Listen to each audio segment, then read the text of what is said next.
নমস্কার বন্ধুরা, আমার চ্যানেলে তোমাদের অনেক অনেক স্বাগত, ভালোবাসা জানিয়ে আমি নিয়ে চলে এসেছি নতুন একটা রেসিপি। তোমাদের আজকে বানিয়ে দেখাবো গোল গোল বেগুনের বেগুনি কিভাবে বানাবো। দোকানের মতো মুচমুচে বেগুনি বানানোর জন্য আমার ভিডিওটি অতি অবশ্যই দেখতে হবে। আর এই গোল গোল বেগুনের বেগুনি কিভাবে বানাবো সেটাই তোমাদের সঙ্গে শেয়ার করব। তোমরা পুরো ভিডিওটা আমার সঙ্গে দেখতে থাকো। তো এখানে গোল গোল বেগুন আমি খুব পাতলা করে কেটে নিয়েছি। যেইভাবে তোমরা নর্মাল বেগুন কাটো সেইভাবে নয়, তো গোল গোল বেগুনির জন্য যেভাবে তোমরা কাটো সেই মতো অনুযায়ী পাতলা করে একদম কেটে নেবে। তারপর এর মধ্যে নুন, হলুদ গুঁড়ো, লঙ্কা গুঁড়ো পরিমাণ মতো দিয়ে সুন্দর করে এটা মিশিয়ে নেবে, যাতে ওই বেগুনগুলো নুন আর হলুদ গুঁড়ো, লঙ্কা গুঁড়ো যাতে সমানভাবে মিশে যায়।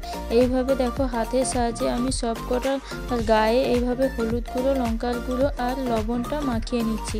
তো ওটা মাখিয়ে নেওয়ার পর সাইড করে নিয়েছি। এবার আমি এর মধ্যে দিয়ে দেবো হচ্ছে বেসনটা নিয়েছি পরিমাণ মতো। দিয়ে এরপর আমি এর মধ্যে দিয়ে দেবো হলুদ গুঁড়ো, লাল লঙ্কার গুঁড়ো, তারপর দিয়ে দিচ্ছি পরিমাণ মতো লবণ দেওয়ার পর এবার আমি দিয়ে দেবো হচ্ছে পরিমাণ মতো পোস্ত দিয়ে দেব। তারপর দিয়ে দিচ্ছি হচ্ছে পরিমাণ মতো চালের গুঁড়োটা দিলে মুচমুচে একটা ফ্রাই আসবে, তার জন্য আমি চালের গুঁড়োটা দিলাম। দিয়ে অল্প অল্প করে জল দিয়ে আমি একটা ব্যাটার তৈরি করব। একসঙ্গে জল দেওয়ার কোনো দরকার নেই, তাহলে পাতলা হয়ে যাওয়ার সম্ভাবনা থাকে।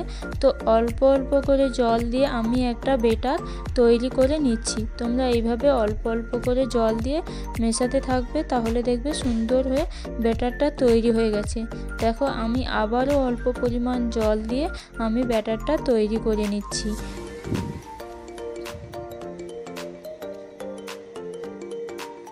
দেখো সুন্দরভাবে ব্যাটারটা তৈরি হয়ে গেছে। এরপর আমি কড়াইতে সাদা তেল গরম করতে আগে থেকে বসিয়ে দিয়েছিলাম। সেখান থেকে আমি 1 হাতা মতো গরম তেল আমি তুলে এই বেসনের গোলার মধ্যে দিয়ে দেব সুন্দর করে। দেখো এর মধ্যে দিয়ে দিলে বেগুনিটা আরও একটু মুচমুচে ফ্রাই আসবে গরম তেলটা দেওয়ার জন্য।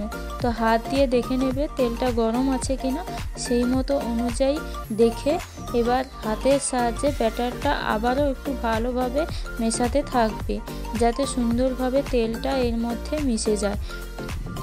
দেখো সুন্দরভাবে 4-5 মতো ব্যাটারটা আমি হাতের সাহায্যে এইভাবে খুলিয়ে নিচ্ছি। এবার দেখো আমি মশলা দিয়ে যে বেগুনি পিসগুলো তৈরি করেছিলাম হলুদ গুঁড়ো, লঙ্কার গুঁড়ো আর লবণ দিয়ে, সেটা এবার ব্যাটারের মধ্যে মিশিয়ে দেব।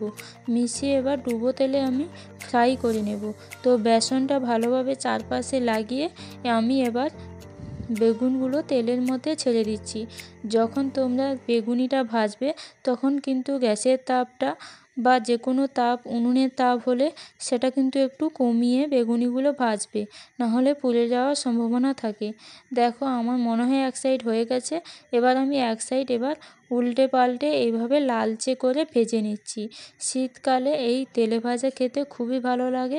তোমরা যদি আর কোনো তেলে ভাজা রেসিপি দেখতে চাও তাহলে কমেন্ট করে জানিও, আমি সেই তেলে ভাজাগুলো তোমাদের করে দেখাবো। দেখো সুন্দরভাবে ভাজা হয়ে গেছে লাল হয়ে। এবার আমি এগুলোকে তুলে নিচ্ছি। আবারও দিয়েছিলাম, সেটাও ভাজা হয়ে গেছে, সেটাও এবার তুলে নিচ্ছি। এইভাবে সবকটা আমি বেগুনি ভেজে নেব। দেখো সবকটা আমার বেগুনি ভাজা হয়ে গেছে। এগুলো তোমরা মুড়ির সাথে খেতে খুবই ভালো লাগবে। তোমরা মুড়ির সাথে খেয়েও আশা করি ভালো লাগবে। ভালো লাগলে লাইক, কমেন্ট এবং শেয়ার করতে ভুলো না। অতি অবশ্যই সাবস্ক্রাইব করে রাখো প্রতিটি রান্না দেখার জন্য। ভালো থেকো, সুস্থ থেকো।